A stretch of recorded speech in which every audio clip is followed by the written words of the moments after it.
Hey everybody, Zee Garcia here, and welcome to my top 10 games of 2025 for 2 players only. There were a lot of 2-player games this year, and so I have plenty of riches from which to pick, and here's 10 that I thought were really, really fun. So without further ado, let's go ahead and jump into it with my number 10.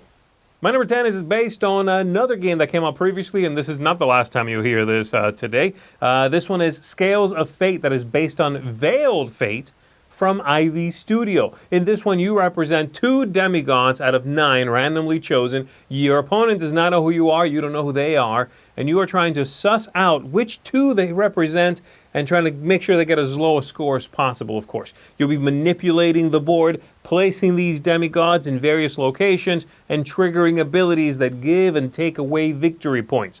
You are trying to get your scores as far apart as possible, because if you have 10 points and 2 points, then you're going to get the difference between them, 8 points. But if you also end up in the same location with both of your scoring pawns, say they're both on 9 at the end of the game, then you get 9 points, not 0. And that's the tricky part there. Your opponent is going to be watching you, trying to see which ones you are manipulating and how. You have to throw them off your scent. You have to be clever with your tactical play, and the game is very tactical. Plus, it's a lovely production. Ivy Studio tends to make incredible looking games, and this one is no exception.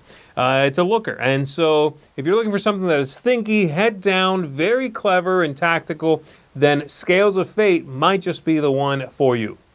Number 9 goes to A Wild Venture. This is a game we just saw at Essen Spiel this past year, or this year.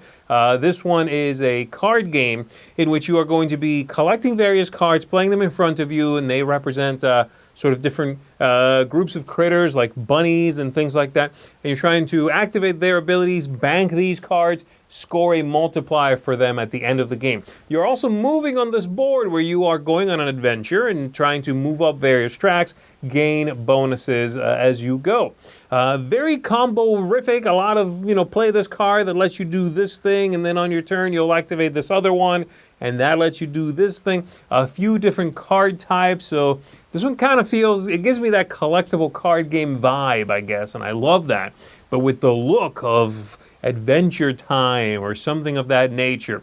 The whole thing is going to really belie the look and give you a lot of content under the hood, but it's also breezy and kind of quick to play, and it bumbles along in a fun, bouncy kind of way. I like that. So, yeah, this is a neat one. It's hard to sort of put your finger on if you're going to like it, you might just have to try it. But I've enjoyed it and certainly think it's a fun card game for 2 that is a wild venture.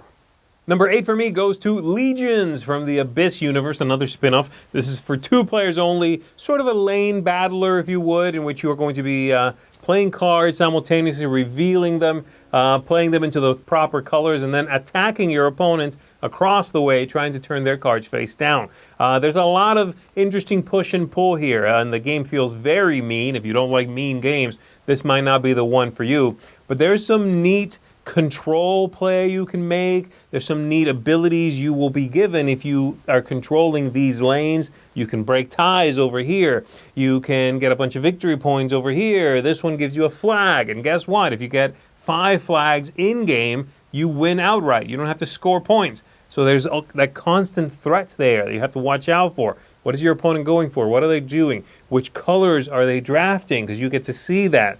It's very interesting, clever. It is mean, like I said, but it's quick and enjoyable, and it looks gorgeous, of course, because it's based on the artwork of Abyss. So if you like that feeling of that head-to-head battling, then this one might be a good one for you. That is Legions Abyss Universe. Number 7 is Icor, one of the many games that Bitewing put out this year, many of them for 2 players. Well, this is one of the ones from Reiner Knizia, and it is a sort of chess-like game in which you have a pantheon of gods or monsters, and you are going to be moving these figures around, and in their wake, you leave your tokens. You're trying to get rid of all your tokens, put them on the table. If your opponent goes over your tokens, they give you yours back and replace them with their own. And so that's what you are doing. That sounds simple and engaging enough, but besides that, every character has their own special ability. and they will move in various different ways or activate unique special moments. This one can push a character. This one gets to not take a normal turn and instead come off the board and bring on a new one or what have you. Things like that. Of course, learning the game and repeat plays will pay dividends in a game like this. But if you put in the time and if you like that very abstracted but fun and bouncy back and forth, then Icor might be one you're really going to enjoy. I think it's a looker, and I think it's an engaging, puzzly, thinky game. Now, if you want something you can just jump in there and start punching each other in the face, then Tag Team is maybe the one you want. In this one, you're going to be drafting 2 characters at the beginning of the game, and then you go into an auto battler, which is a thing that's happening now in board games, in which you are going to program a few cards, and then your opponent will do the same thing. You'll reveal the first one, see what happens with that interaction, put that aside, reveal the next one, and so on. And then at the end of your turn, you take a look at 3 new cards, pick one of them, and you put that somewhere in that programming. My opponent had an attack for their second card. I just drew a defense. Maybe I'll stick that in the second slot in my sort of programming.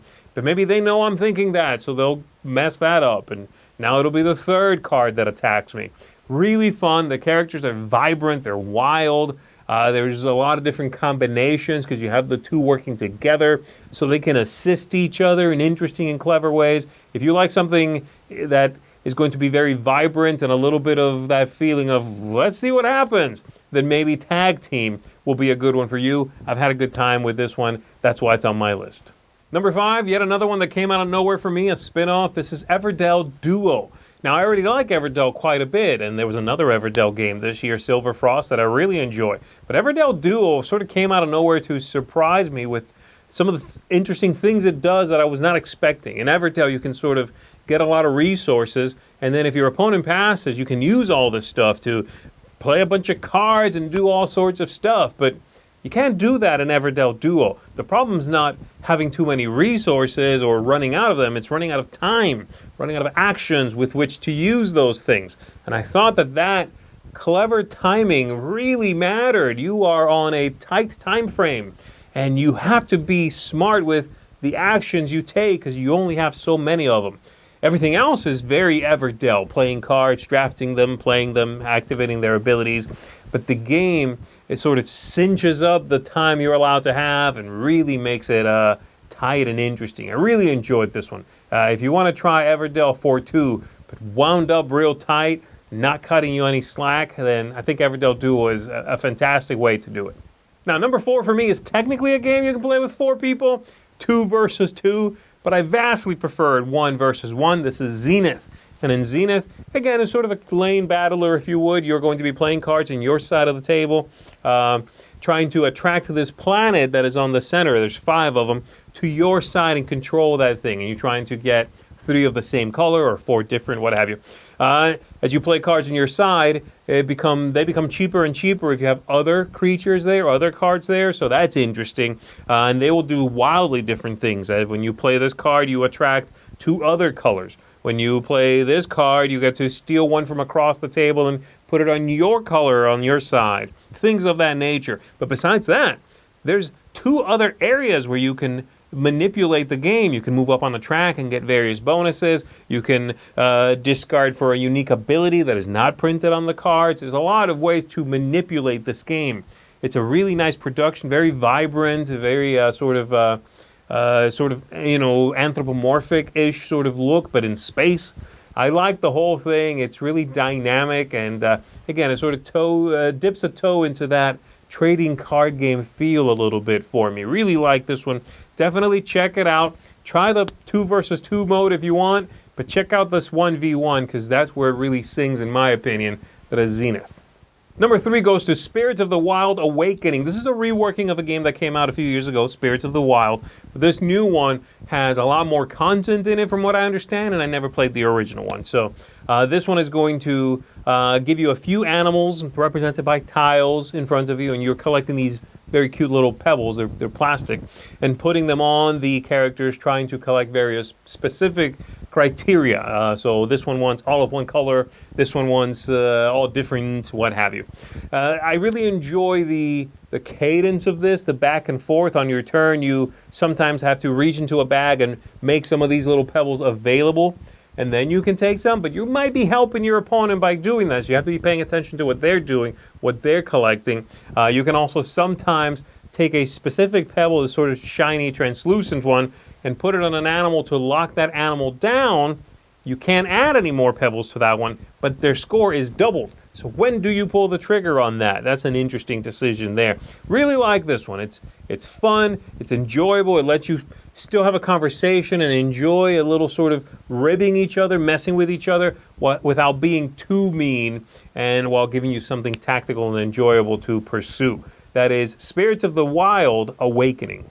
Number 2 for me is the final spin-off of the year here on this list. This is Azul Duel. Yes, it rhymes. Azul Duel is going to be my number 2, and it is a really engaging version of Azul. I think it might be my favorite version of Azul. It takes some of the first one, some of the second, sprinklings of the other ones, gives you this new sort of mix of ideas and concepts and some sort of tile drafting where then the stones will sit on. And yes, it's highly abstracted, just like every other Azul ever, but they managed to cram in so many neat ideas from the other games in the series and, of course, shine it down and, sort of whittle it down to perfection because they only have to worry about 2 players. So it's this tremendous head-to-head in which you have to know when to take an action, how to carefully leave something for your opponent or not leave it for your opponent. I really like this game. I think it's a brilliant piece of design, and I worry that not a lot of people are looking at this one because it's another Azul game. But this might be the best one. I certainly encourage you to check it out. If you've liked any of the previous Azul games, you might really like this one. Azul Duel, my number 2. And then lastly, my number 1 is Duel for Cardia. Oh, what a fun little head-to-head game. You are going to be, you have a deck of 16 cards. Your opponent has the same identical deck. You are going to be playing a card from it, face down, simultaneously, reveal. The higher valued card is going to win that fight. And if you win 5 fights, you win. But the lower valued card triggers its ability. And these abilities are all over the place. They will affect an upcoming fight in the future. They'll go back and mess with the history of the fights. Maybe bounce a card back into your hands, or you can use it against your opponent again. It will do all sorts of stuff, and as you play this game more and more, you discover these traps you can set up for your opponent, these combos you haven't noticed before that you suddenly need to watch out for. And then when you think you've got that figured out, something else happens you've never seen before. Really neat. Enjoy this one a lot. And that's the first deck of 16 cards. There's another deck in there of 16 cards for each player, and you can use that one. You can mix and match them. It does a lot for a game that fits in your pocket, and I really enjoy that and appreciate that. So if you are looking for something that has that head-to-head feel, getting your opponent's head a little bit, try to suss out which card you think they might be playing next, and if you want to come in just under that or just above it or where you should play, this is one that'll give you that interest in play back and forth. So that is Duel for Cardia, my number 1 game of 2025 for 2 players exclusively. And that's my list, everybody. Thank you very much for checking this out. Let me know in the comments below what you think, if you've played some of these and what you thought. What am I missing here? But that's going to do it. Thanks very much. My name is Zee Garcia. See you on the next one.